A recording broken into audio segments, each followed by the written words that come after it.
Well, okay. So I just wanted to make this video because I've hmm. Yeah, I've just been thinking about a lot of stuff recently.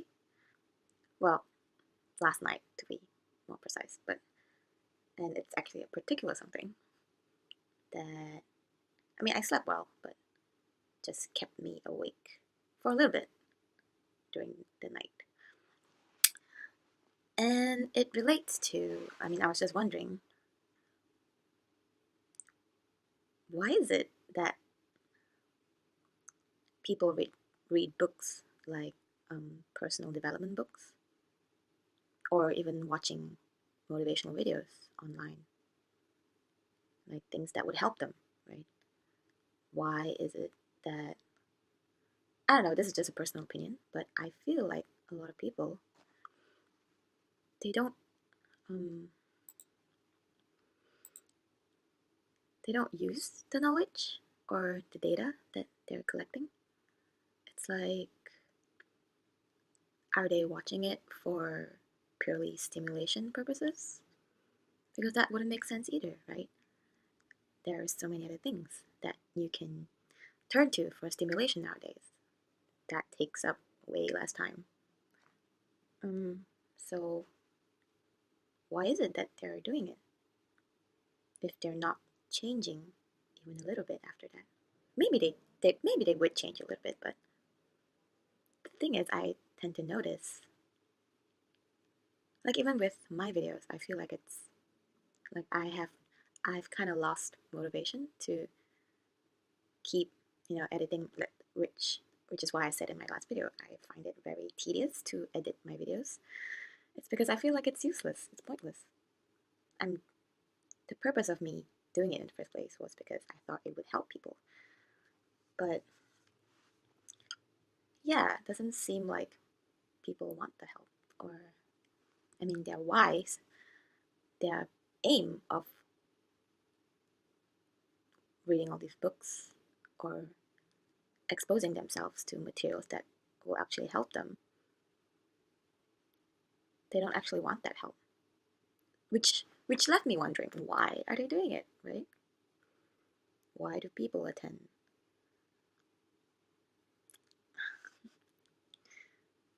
It's, I don't know, like for me personally,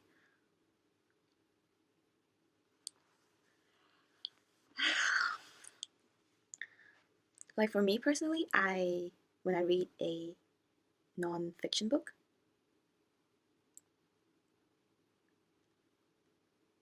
I tend to want to apply it right after I read it and make sure that it sticks in my mind. Otherwise, what's the point of reading it in the first place?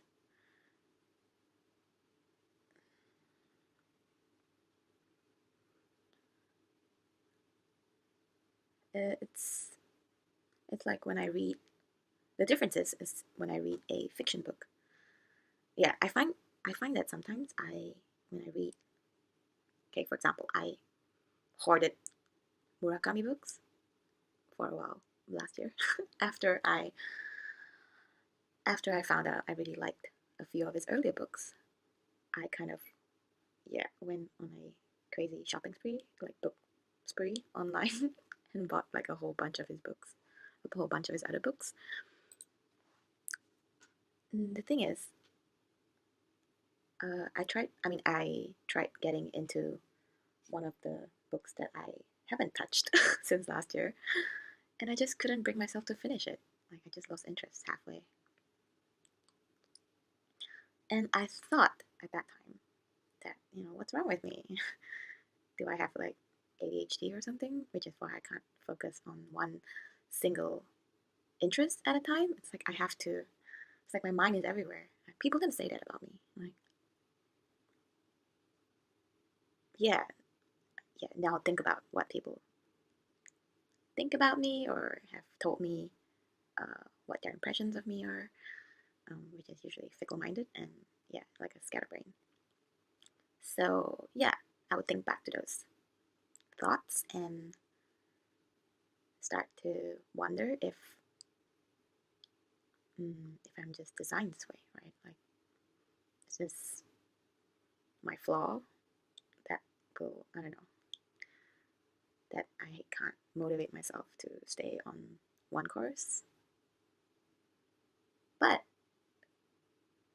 mm, when I, but yeah, I'm good at rationalizing, so that's an acquired skill that is good to have in case um you know, yeah, in case you're interested in acquiring a new skill. Yeah, I would say rationalizing stuff, like finding ways to justify your behavior. That's always a good skill. So when I start to feel that way about myself, it's kind of like a insecurity kind of creeping up, right? So what I would tell myself is that, you know, when I was really into Murakami books last, yeah, last year or so, um, I was really into human psychology back then. Like, besides Murakami books, I was reading also other non-fiction, um, yeah, psychology books and business books. You know, they talk about psychology all the time. So I guess they were related in a way because Murakami, like the earlier ones that I read, Murakami books, they were kind of dark, and he talks a lot about, yeah, like dark human nature, which I really liked at the time.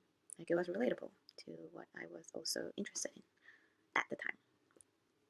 But yeah, which was also relatable to my main interest at that time, which was psychology, like understanding human behaviors and also understanding myself. um, but recently, when I decided to go, digging for a new Murakami book to start reading on, I guess that time I thought I already had a good enough grasp on human psychology to navigate myself better in the world. um, it's not like I'm an expert on psychology or anything, but I felt like, mm,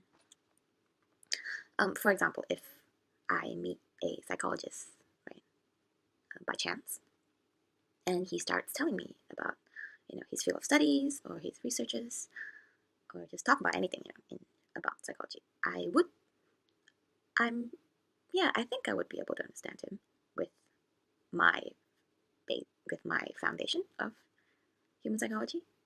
So yeah, I guess that's all that mattered to me when I first got it, when I first started studying about psychology. I mean, it was to help myself, right? I really wanted to understand myself, which is why I started psychology in the first place. Because I was so lost. I'm like, why am I feeling this way? Why am I acting this way? Why am I so unmotivated? Why do I not want to talk to people? Why do I hate people? Yeah, I just wanted to understand myself, basically. And after I achieved that goal, I guess I just kind of didn't see the point of going deeper into psychology, like intentionally, right? I wouldn't mind if someone taught me something new, but it's not like I would, you know, enroll into a course or a diploma, just to mm, further my studies. Yeah, I guess same goes with everything else that I do. Hence the term scatterbrain, I suppose. Uh, yeah, which brings me to the question. So what is the why that people read things that might help them, but they don't use it? Why do they do it?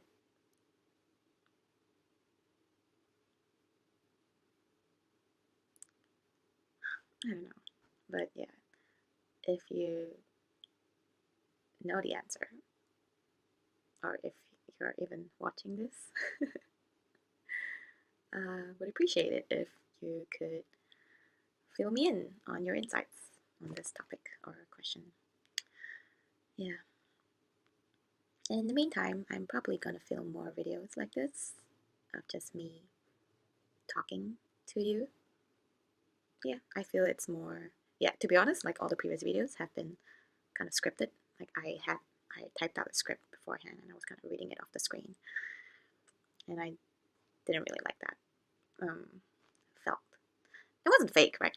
I typed it out myself, but it still felt unnatural to me. So yeah, this is much better, and I don't have to edit anything. So this is the raw meat that you're looking at. Yeah. Yeah. Thanks again for watching, and look forward to the next video. Jenny.